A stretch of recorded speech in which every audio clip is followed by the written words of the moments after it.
bonjour, ici Sierra Bryson pour servir et bienvenue sur le livre dont vous êtes Billy et je suis Billy.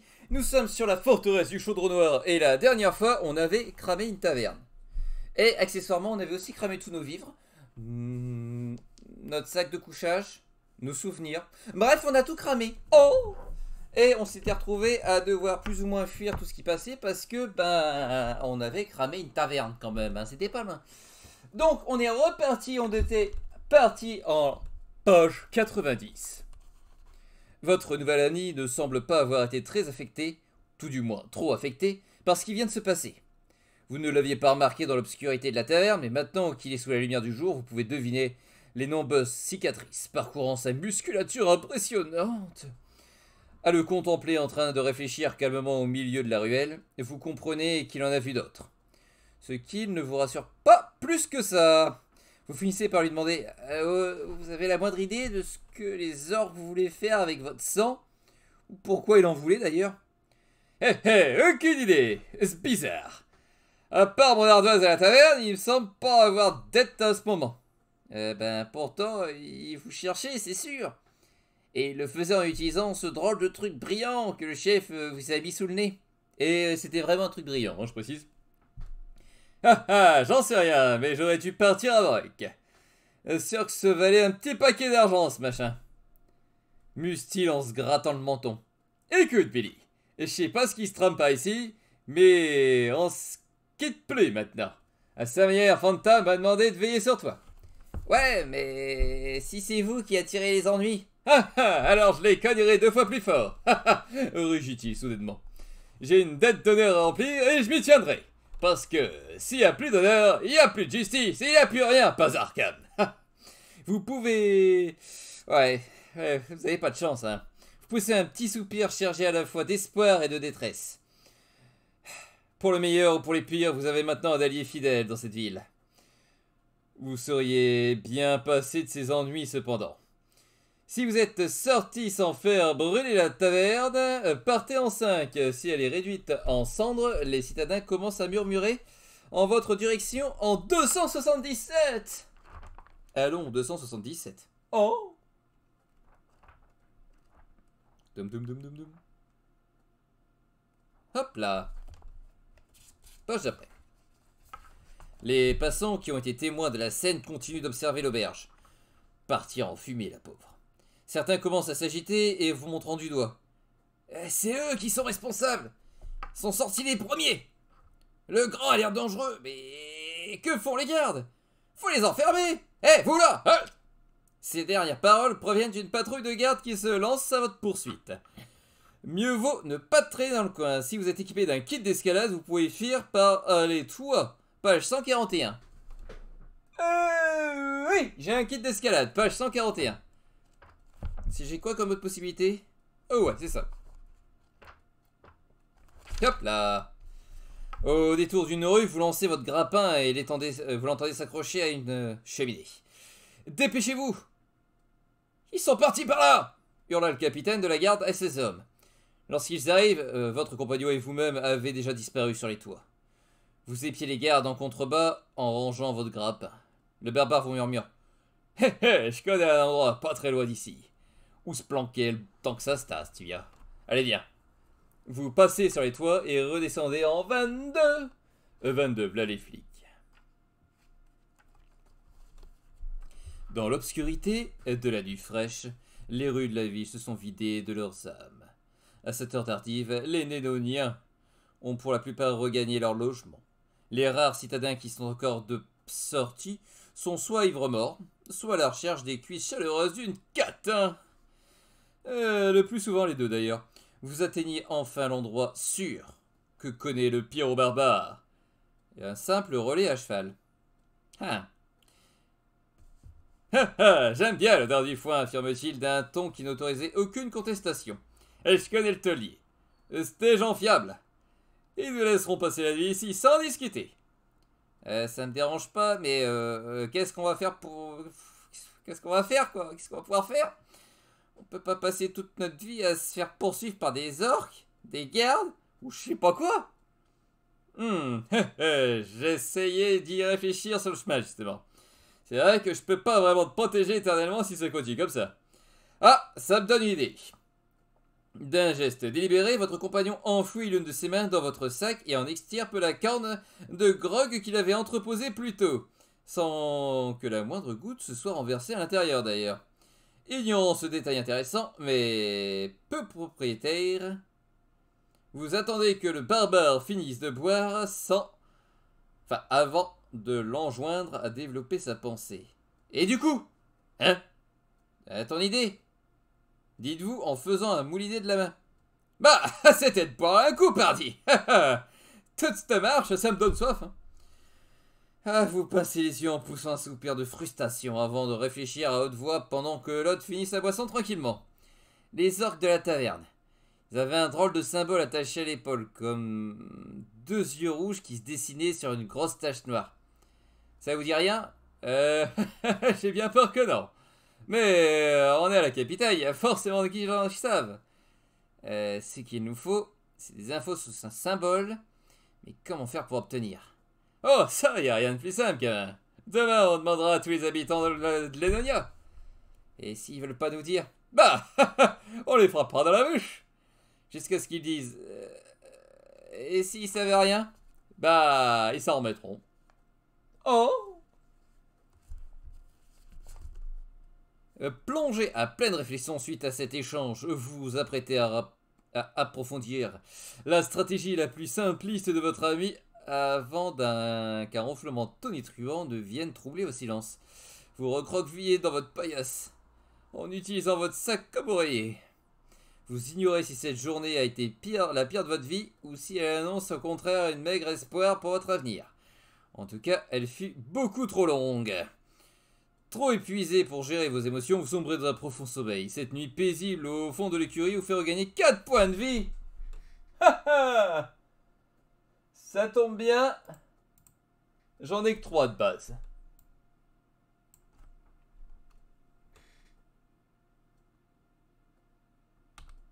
Je suis malin, mais j'ai pas de PV.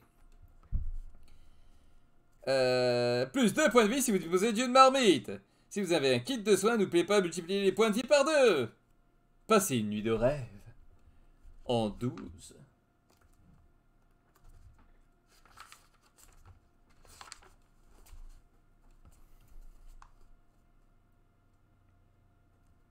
Oula.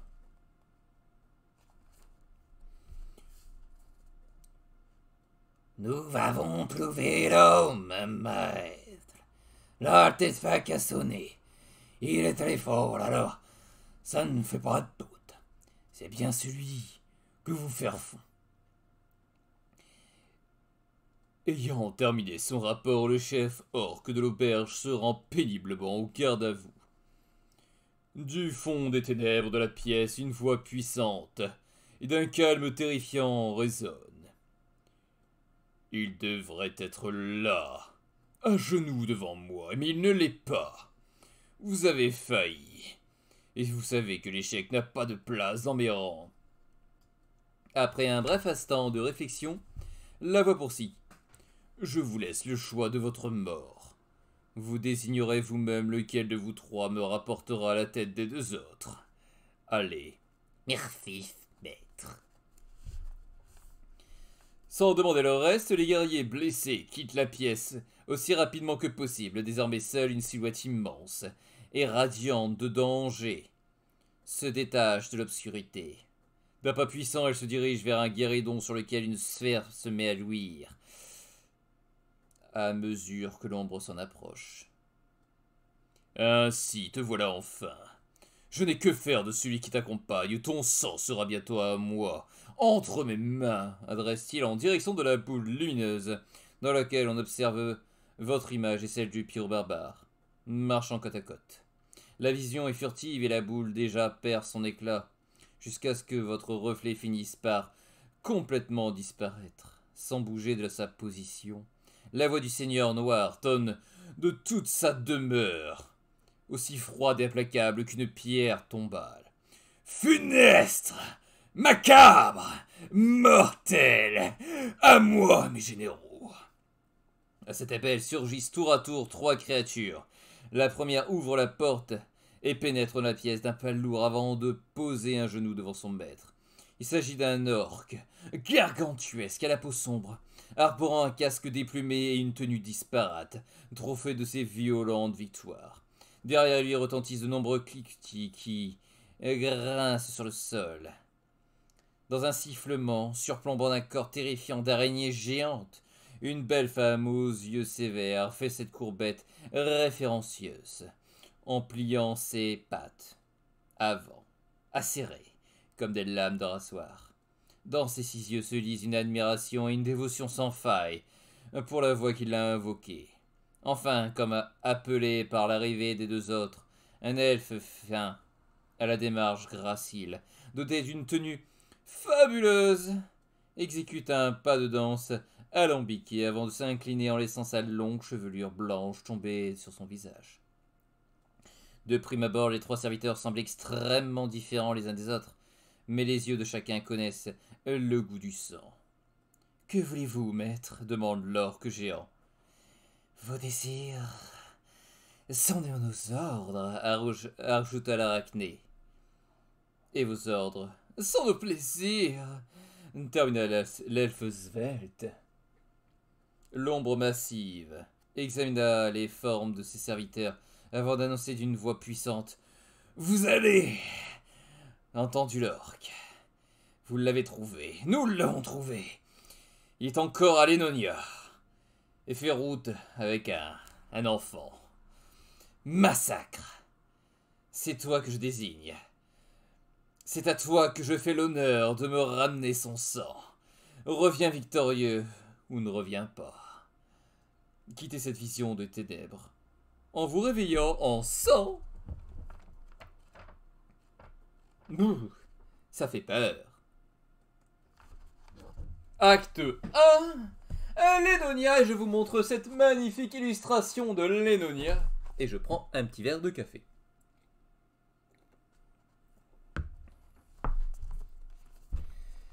À travers 2, 3, 4.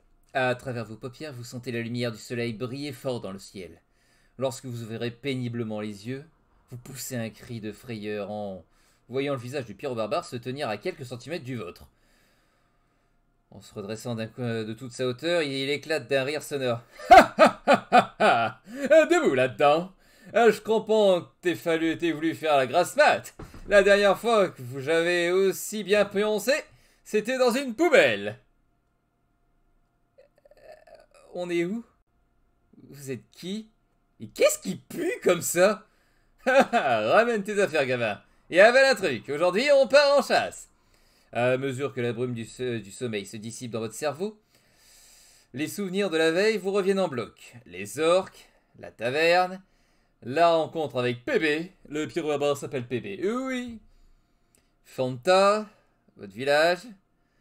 Grignotant paresseusement un morceau de pain, vous redoutez la difficulté que promet cette nouvelle journée. Vous aurez bien besoin de toutes vos forces pour mener à bien les recherches qui s'annoncent.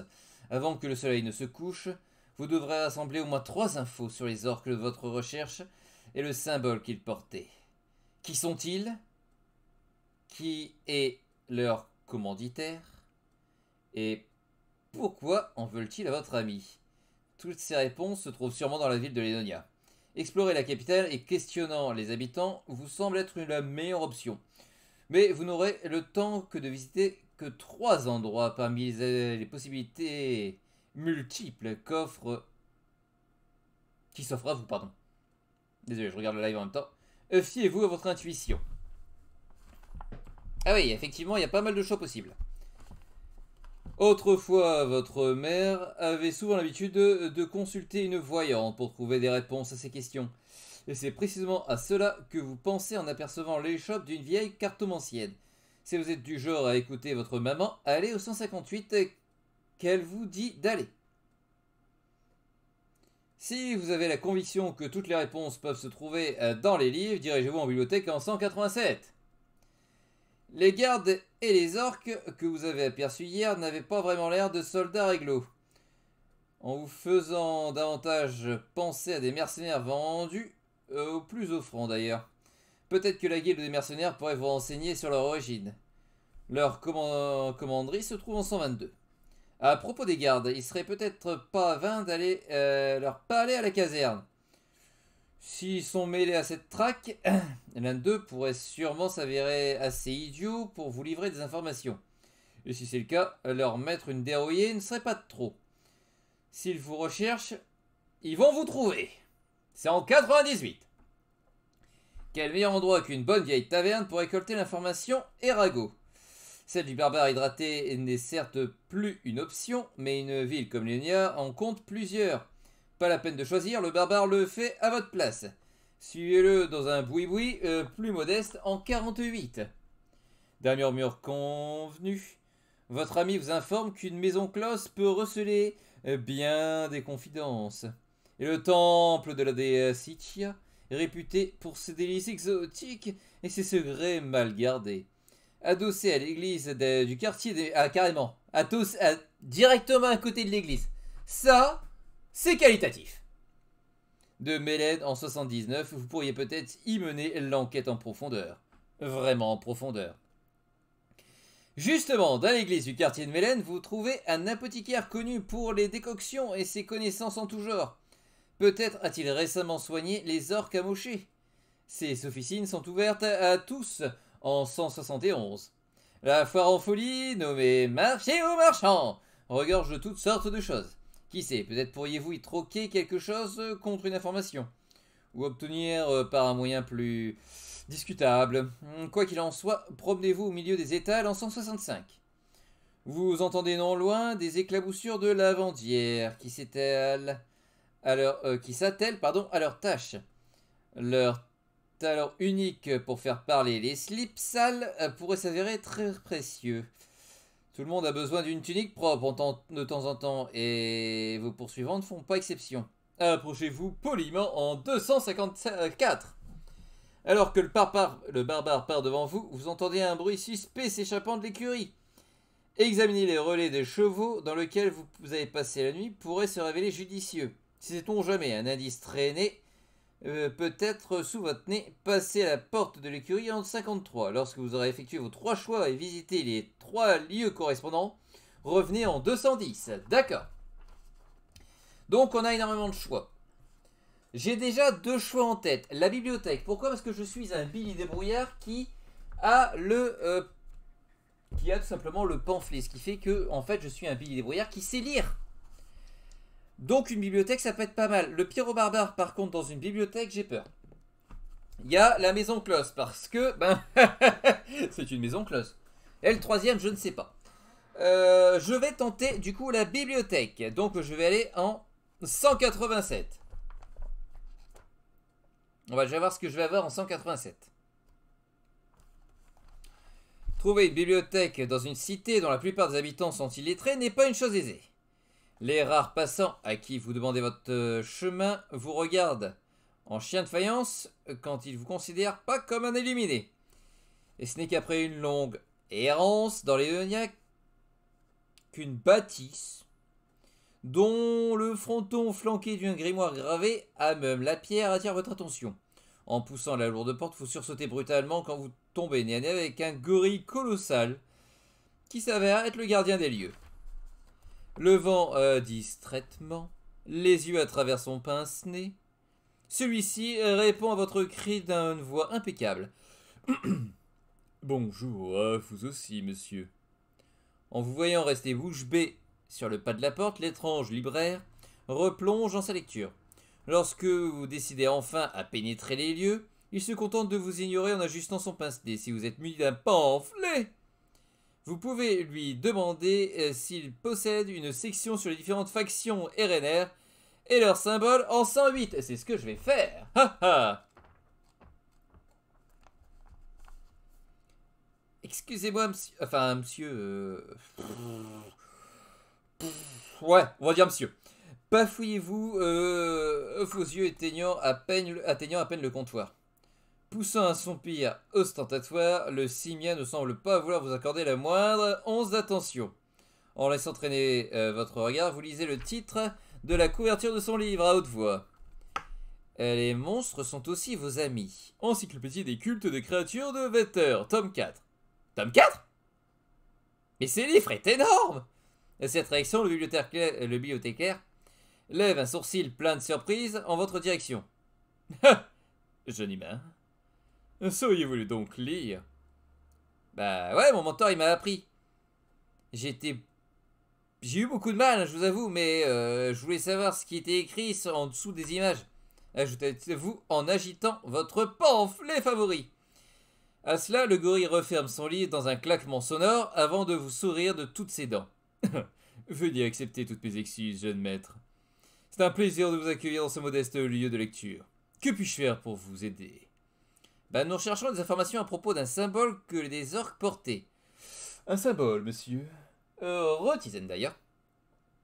Répétait-il en jetant un regard poli au barbare. Celui-ci lève défensivement la main devant lui. Regardez pas, c'est pas moi qui suis venu mettre une idée pareille au gamin. Moi je touche pas à ça. Vous auriez un livre sur ça? Le gorille éclate de rire. Vous remarquerez, mon cher ami, que la culture ne manque pas dans ces murs. Allons, suivez-moi. Nous allons bien trouver votre bonheur. Vous suivez difficilement le libraire qui avance sur ses poings au milieu des rangs d'ouvrages classés par catégorie. Humains, elfes, orques, dieux. Au fond d'un allée poussiéreux, quelques parchemins sont posés sur une petite étagère peu solide d'ailleurs. Parmi eux, vous remarquez une pochette en peau flanquée d'un symbole familier. 2 points rouges dans un cercle noir. Sur la couverture est écrit la comptine de Virilus. Oh, Virilus! Bonne lecture, mon jeune ami, dit le gorille poliment en retournant à son bureau. Semblant se rappeler l'existence du barbare, il saisit sur une étagère adjacente d'une revue d'anatomie une image aguicheuse avant de le tendre à votre ami. Celui-ci s'installe par terre et se met à tourner l'ouvrage dans tous les sens en poussant des petits cris. Oh! Vous ouvrez la pochette et découvrez une simple feuille jaunie par le temps en 338.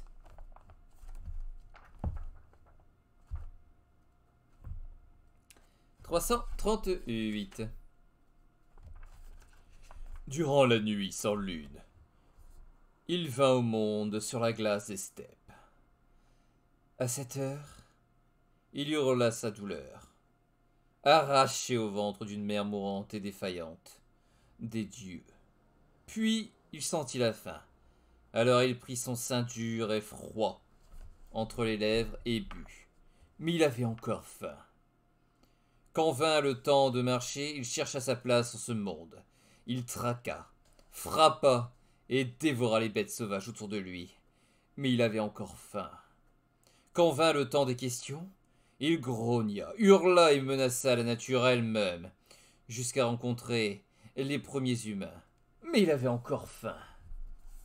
Quand vint le temps de la force, il poussa, tira, sculpta son corps jusqu'à la perfection.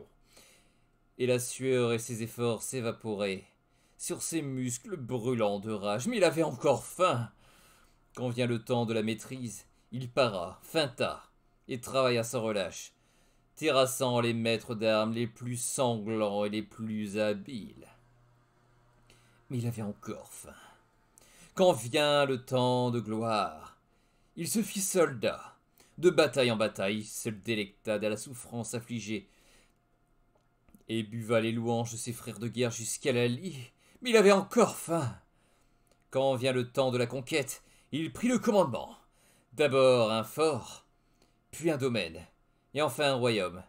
Arraché à un roi qu'on disait puissant et invincible. Mais il avait encore faim. Quand vint le temps de la domination, il enchaîna et soumit toutes les races et les créatures vivantes sur cette terre pour les traîner devant lui. Mais il avait encore faim. Quand vint le temps de la chair, il ouvrit son palier à des milliers de femmes qu'il honora des semaines durant. La moiteur des corps imbibés et le marbre des murs. Son stupre, étouffait ses adeptes de sa luxure mortelle. Mais il avait encore faim. Quand vint le temps de l'interdit, Il mutila et tortura le plus frêle serviteur au plus puissant de ses guerriers, s'empreignant de leur douleur et dévorant leur folie. Mais il avait encore faim. Quand vint le temps de la magie, il expérimenta, invoqua et s'initia aux arts les plus succulaires et maléfiques, pactisant avec les démons dont il dévora le feu. Mais il avait encore faim. Quand vint le temps de se connaître soi-même, il vit dans l'eau croupie de son existence le reflet des dieux, qui les toisait de haut. Alors il sut enfin comment calmer sa faim. Au dos, quelques notes ajoutées par le scribe, vous apprenez que le seigneur noir Virilus fut autrefois un guerrier magique très puissant dont le cercle noir aux 2 points rouges était l'emblème. Sa race conquérante fut pourtant stoppée il y a quelques décennies par un héros légendaire qui, pour une raison inconnue, épargna sa vie. Et cette dernière phrase, rédigée comme une menace, vous fige le sang. Depuis sa défaite, il est mu par un désir ardent de vengeance. Son inévitable retour se fera dans le sang et la terreur. Lisez ces mots. Justice ne sera rendue que lorsqu'il aura asservi tout le continent d'Alkier et au-delà. Craignez pour vos vies, miséricorde, car il sera parmi nous. Ni le courage, ni la fuite, ni la soumission ne sera sauvé et sauvera, et nous sauvera d'un avenir de ténèbres. Quand son emblème ressurgira, sa marque noire s'étendra. Ce Virilus serait-il revenu? Il serait en trousse de vos amis. Mais pour quelle raison? Et pourquoi en vouloir au Pierrot Barbare en particulier? L'endroit vous a fourni autant de réponses que de questions. Bonne nouvelle cependant, c'est que vous disposez des 3 infos nécessaires et à regagner...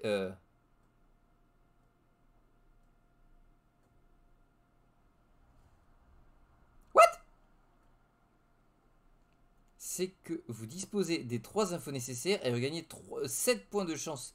Si vous êtes prudent, vous gagnez 1 point de gloire pour votre initiative éclairée. Je suis un débrouillard.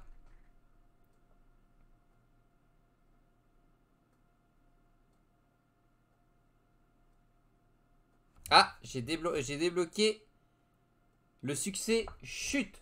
Bah ça, je peux le marquer. Il y a des succès dans le jeu apparemment. Oh, les succès. J'ai directement eu les 3 infos.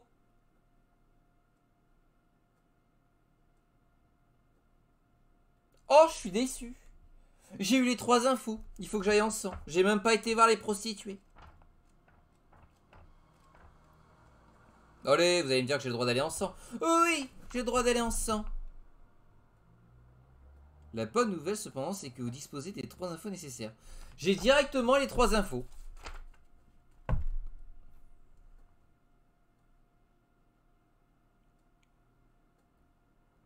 Ah, je vais quand même aller voir les prostituées.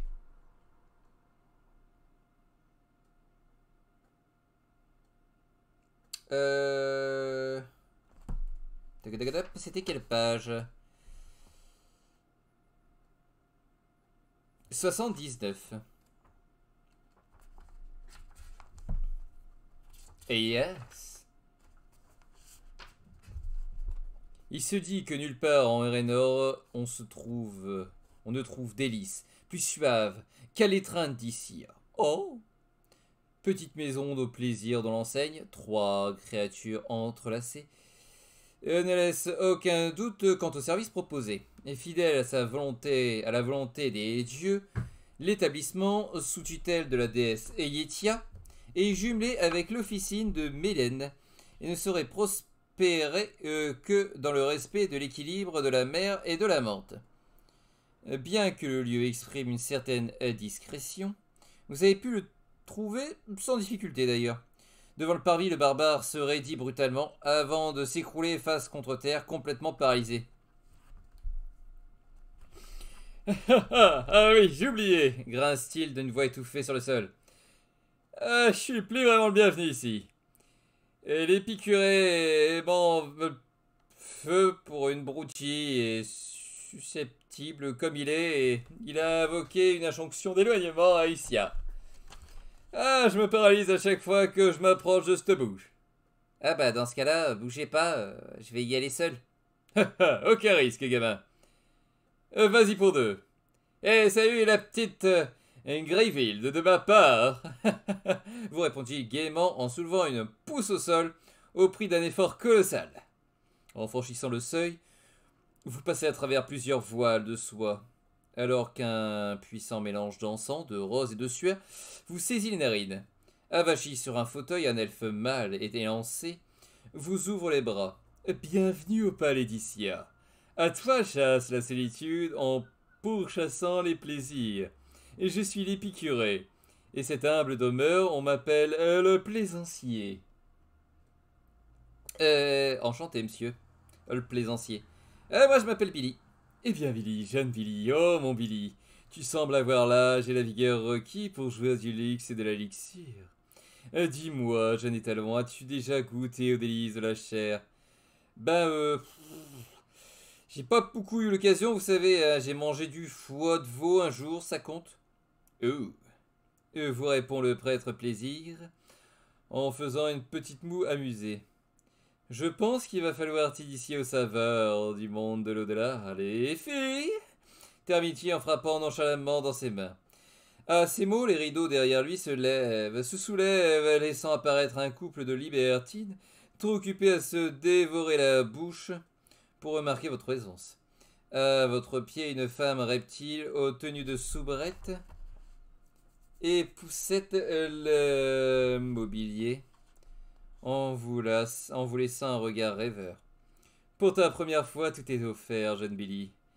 Si tes désirs sont quantitatifs, ces sublimes donzelles se feront un plaisir de te pousser aux limites de ton endurance. Si tu préfères le romantisme, pourquoi pas ne pas céder à l'exotisme de ma belle soubrette, ou à la douceur de ses yeux, ou de ses écailles. Quant au dernier choix, termine-t-il d'une voix suave, je peux m'occuper de ton initiation personnellement. Mais prends garde, je te ferai découvrir des plaisirs interdits, des douleurs sensuelles, et des profondeurs de stupre, et de décadence telles que ton esprit ne pourra jamais entièrement les saisir, ou même les effacer. Mais chaque expérience vient avec un risque, n'est-ce pas? Oh! Maintenant, bel étalon, envoyé de réunir. Écoute ton corps. Si vous vous sentez en forme et que vous préférez passer un moment avec les deux femmes enlacées, glissez-vous dans l'alcôve en 279. Si le regard de la femme de chambre reptilienne vous subjugue, retrouvez-la en catimini derrière la porte 26. Si votre cœur bat la chamadre pour le prêtre plaisir, restez dans le boudoir en 361. Si vous avez préalablement passé chez la voyante et vous disposez d'un filtre d'amour, c'est peut-être le moment d'essayer en 256. Ah, filtre. Si vous souhaitez préserver le peu d'innocence qu'il vous reste, saisissez-le barbare par les bottes et tradez-le en sang sans gaspiller d'unité de temps. Bah moi je vais aller voir la soubrette. Parce que la soubrette, elle doit être toute mimi. Mais surtout c'est une soubrette, donc on fait pas gaffe à la soubrette. Donc je me dis que si on lui fait plaisir, la petite soubrette pourrait nous donner des informations qui seraient intéressantes. Entre, petite iguane. Entre. Vous susurre la femme de chambre. La douce femme de chambre d'ailleurs, reptilienne lorsqu'elle vous aperçoit sur le pas de sa porte. Je suis à ton service pour la première fois, peut-être. Vous acquiescez nerveusement de la tête avant de vous asseoir dans un coussin, intimidé par l'apparence étrange de votre interlocutrice, et par sa longue queue écailleuse qui se balance de gauche à droite.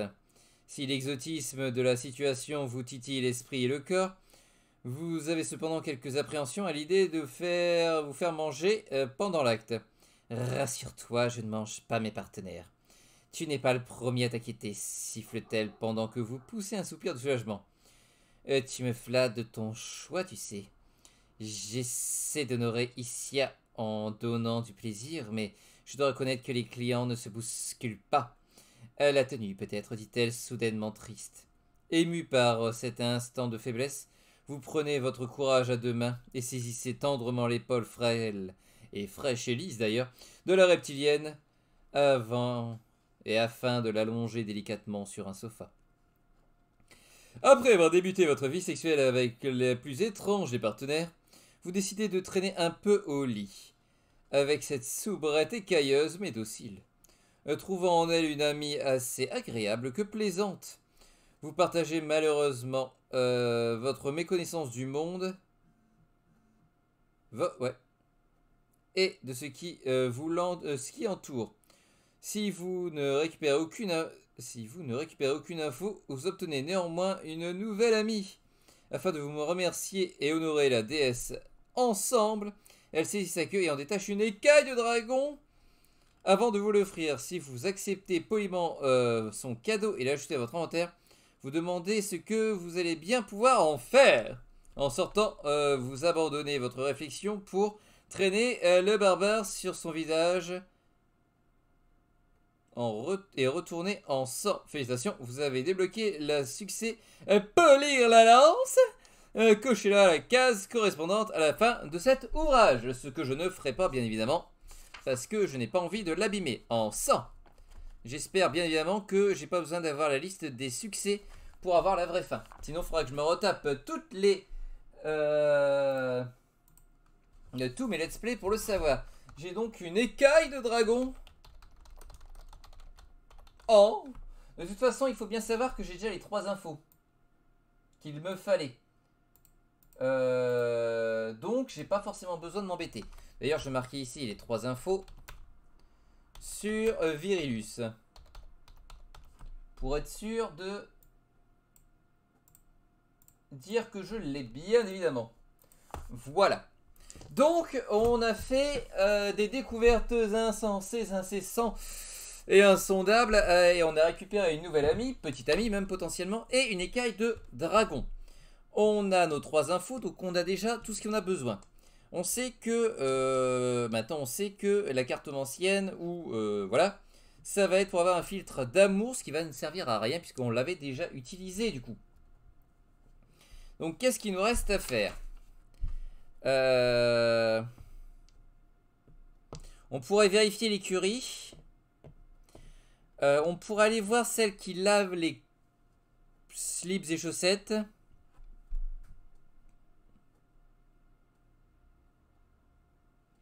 On pourrait aller voir les marchands. L'apothicaire. Non, l'apothicaire, ça sera pour la... Ah, quoique l'apothicaire, c'était pour le filtre d'amour. Je pourrais aller voir, en vrai, la cartomancienne. On est quand même dans un monde de magie. Ça pourrait être intéressant. Ouais, mais je ferais bien vérifier l'écurie aussi. Qu'est-ce que j'ai comme objet? J'ai le pamphlet, j'ai le kit d'escalade. J'ai une broche dorée. La broche dorée, elle m'a servi surtout pour appâter le pyro-barbare. Donc en fait, techniquement, j'en ai plus besoin. Je pourrais la revendre. Enfin, normalement. Je vais peut-être quand même aller suivre ce que ma maman me dit. Enfin, m'aurait dit plutôt. Et aller voir quand même la cartomancienne. On sait jamais. 158. On parle quand même de Dieu, là, actuellement. Donc, c'est pas si mal d'aller voir une personne qui, techniquement, peut parler avec les dieux. Bienvenue chez Gisèle, voyante du fond des âges et du fond à gauche. Indique une affichette clouée sur la porte. J'ai jamais aimé les vieilles, annonce le pyro-barbare. Elles finissent toujours par me faire bosser à leur place. Vas-y seul. Vous pénétrez dans une cabine entièrement plongée dans l'obscurité. C'est ici. Claironne une voix au fond du couloir. Entre, jeune Billy, entre. Et surtout, ne dis rien. Ah, d'accord. Dans la pièce au fond, une vieille femme sans âge est assise derrière un pupitre. Le voile de soie pourpre dans lequel son corps osseux est saucissonné précède un visage sévère, strié de dizaines de rides. Bonjour, madame. Chut! J'ai dit.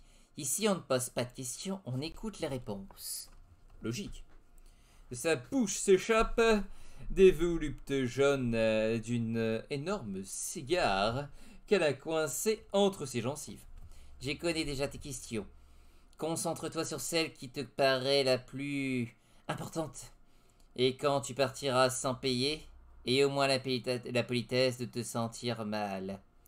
Vous aimeriez savoir comment elle sait votre nom, mais préférez suivre ses règles. Essayez de focaliser sur une question précise.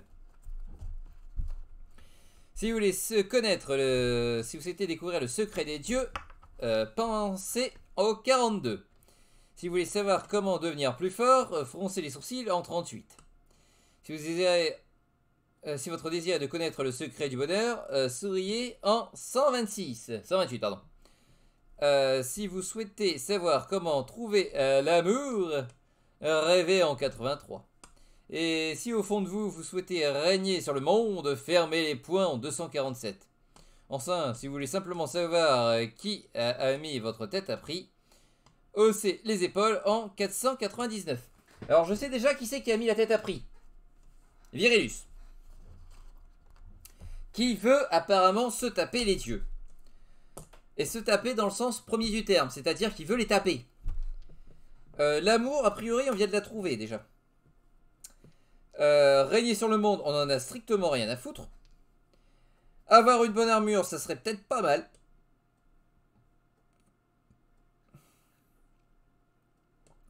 Avoir les secrets du bonheur, on s'en fout. Enfin, devenir plus fort, ça serait pas mal.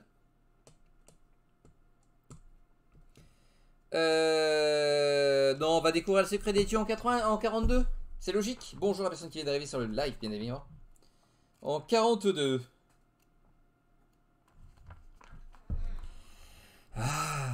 Annonce gravement la voyante.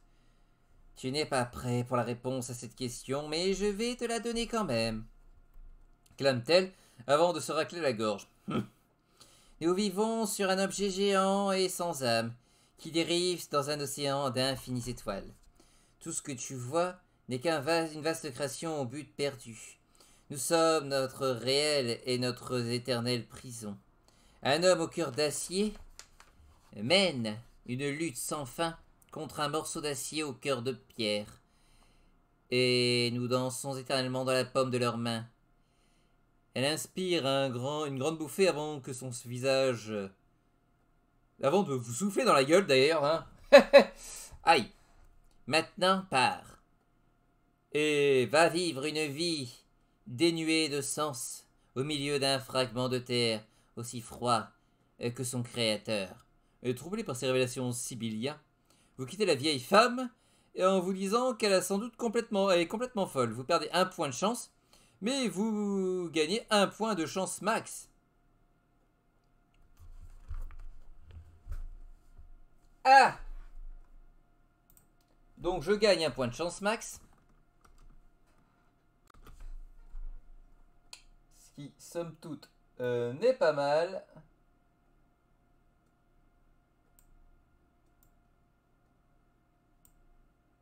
Et je perds un point de chance. J'en ai plus que 6 du coup. Mais après tout, je me dis que avoir plus de chance max, c'est pas plus mal. Yeah. Et on retourne en 100. Donc on a visité nos 3 endroits. On a trouvé l'amour dans les bras d'une jolie reptilienne.